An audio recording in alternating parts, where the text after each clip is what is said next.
So these are the carburetors off the CB750.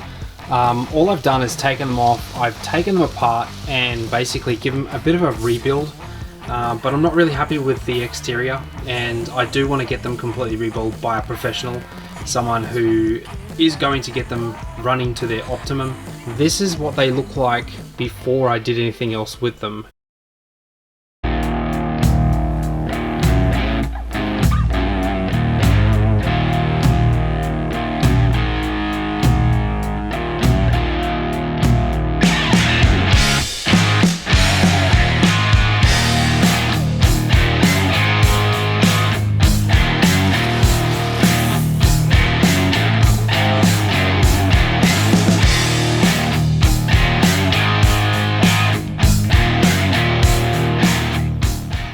So before I get the carburetor back on the bike, I just want to give this a bit of a sandblast to get rid of the rust, and then just hit it with some paint, and then I'll put that on the carburetor once it's dry, and then put the throttle cables and choke cable on this, and then we're good to go to try and get it all bolted up and see how it runs. Alrighty, once again the sandblaster makes extremely light work of something that could take a little bit of time to do.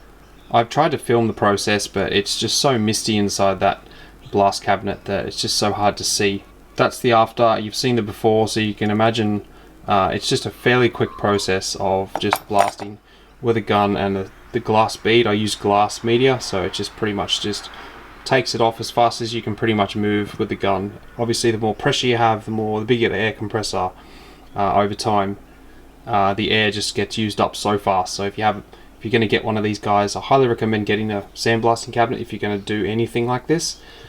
Just remember to get the biggest air compressor you can, because they chew up so much air, and the air compressor just continually runs over and over and over. So if you can avoid that by getting a massive air compressor, you save yourself a lot of waiting time.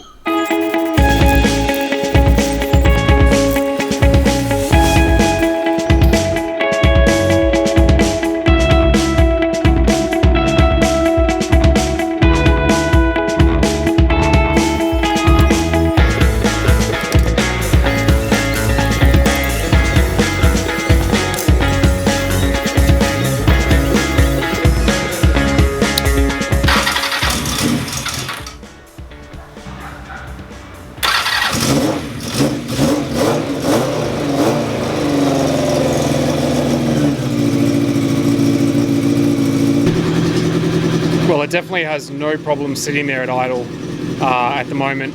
It has a little bit of a rattle in the bottom end, I can hear it.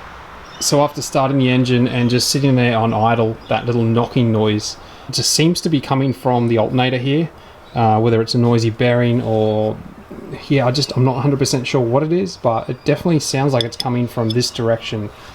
But then again, it is very close to here as well, so it's really hard to tell. I'll start it up and put the camera really close to this section here, and then I'll come down around the bottom of the engine and then back up to the top, so that you can hear the noise and we can sort of pinpoint it together and work out what it is.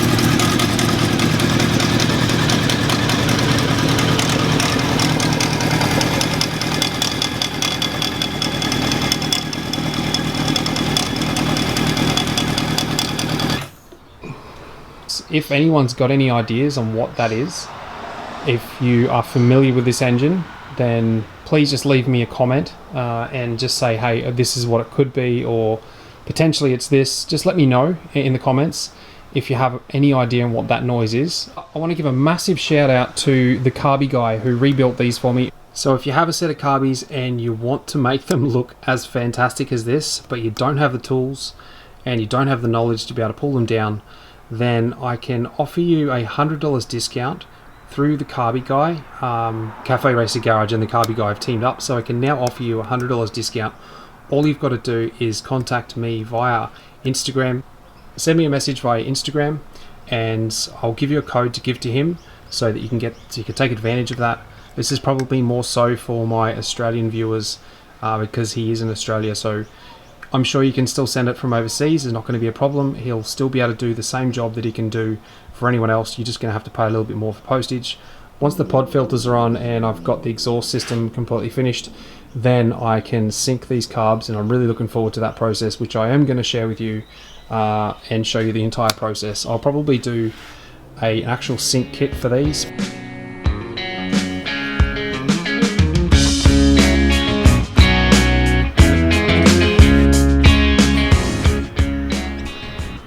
Oh, that's kind of cool. You don't see that every day. It's time to fix this thing once and for all. Yeah, might need some Loctite.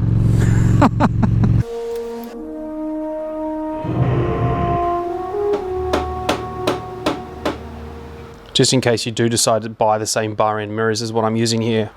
The problem is that as I put this through, it's not, as you can see in the hole there, it's not got enough friction area to hold. So it'll stop, and then it's only just biting on this little section here from my fingernail to the end there, and that's not enough for it to obviously stop. So what I'm going to do is I'm going to chop it about here. So right at the edge of my fingernail there, I'm going to chop this end piece off, push it all the way in, and then hopefully that'll be enough for it to bite on this whole section here and stop it from spinning around. I guess the design of these is that this grub screw is meant to go in the center here and bite in there. But as you can see, there's a gap and it doesn't quite go in there. So there's a couple of options. You could chamfer this off and make that go in contact on that in the center, and that would stop this from coming out of the bar. Even if it got loose, it would just spin around. The other option is to just take a section out of this here so that you could actually get that in there. That's another option, so it could bite, or just chop the end off where you want it to be and then push it all the way in, and it'll just bite that section there, and friction will press hard up against that, which will push this inside the tube and stop it from spinning. So that's what I'm going to do, because it's probably the easiest thing to do, and it's what it's going to also do is bring the bar end mirrors in a little bit closer, so they won't be hanging out so far out the sides, which I would like. So let's get into that. As you can see, it has literally fallen off the bike and bounced down the road, and I noticed it, so I went and picked it up. But hopefully this will solve the problem and I won't do that again. So one of those options won't work purely because that's as far as it goes in before it binds up, so you will need to tap it out a little bit further to get it to go in any further if you decide to do one of those options that I mentioned. So here's the tap and die set that you will need. Probably a 7/16 should go in there fairly easily. Yeah. What I did was just grab a 7/16 tap and just took out that inside so that the grub screw can go all the way in. So as you can see, the grub screw goes further than flush, so that's perfect.